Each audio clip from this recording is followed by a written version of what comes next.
"This ain't no real ID." The officer's voice dripped with mockery as he held up the military identification card, squinting at it like it was a joke.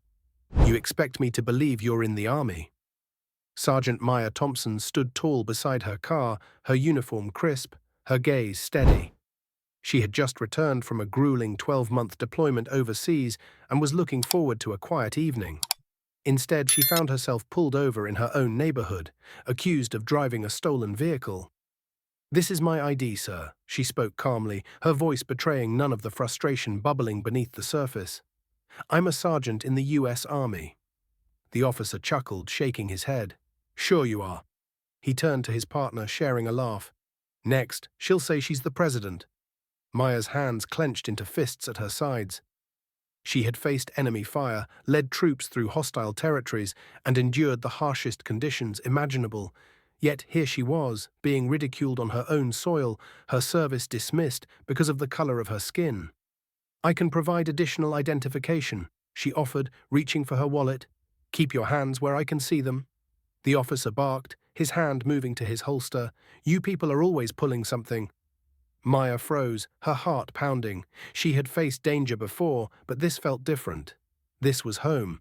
This was supposed to be safe.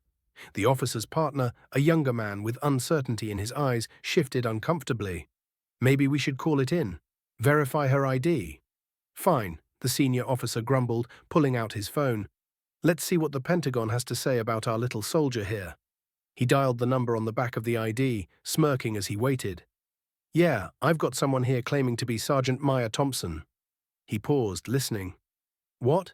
His face paled. "Yes, sir." Another pause. "Understood." He hung up, his demeanor completely changed. "Sergeant Thompson, I apologize for the misunderstanding." He avoided her gaze, suddenly very interested in the ground beneath his feet. Maya raised an eyebrow. "Misunderstanding?" "Yes, ma'am." He cleared his throat. "We've been instructed to release you immediately." "And my apology?" He hesitated, then mumbled, "I'm sorry for the inconvenience." Maya nodded, her expression unreadable. She got back into her car, her hands trembling slightly as she gripped the steering wheel. As she drove away, tears welled up in her eyes. Not from fear, but from the deep, aching hurt of being treated as less than, even after all she had sacrificed. The next day, news of the incident spread like wildfire. The Pentagon released a statement condemning the officer's behavior, and an internal investigation was launched. The senior officer was suspended pending review, and the department faced intense scrutiny. Maya received an outpouring of support from across the country.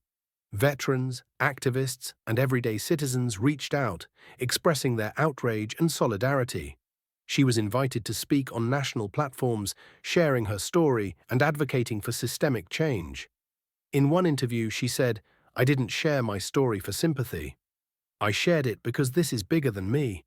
It's about every person who's been judged not by their actions or character, but by their skin color." Her words resonated, sparking conversations and prompting policy reviews in police departments nationwide. So respect isn't just about words, it's about actions.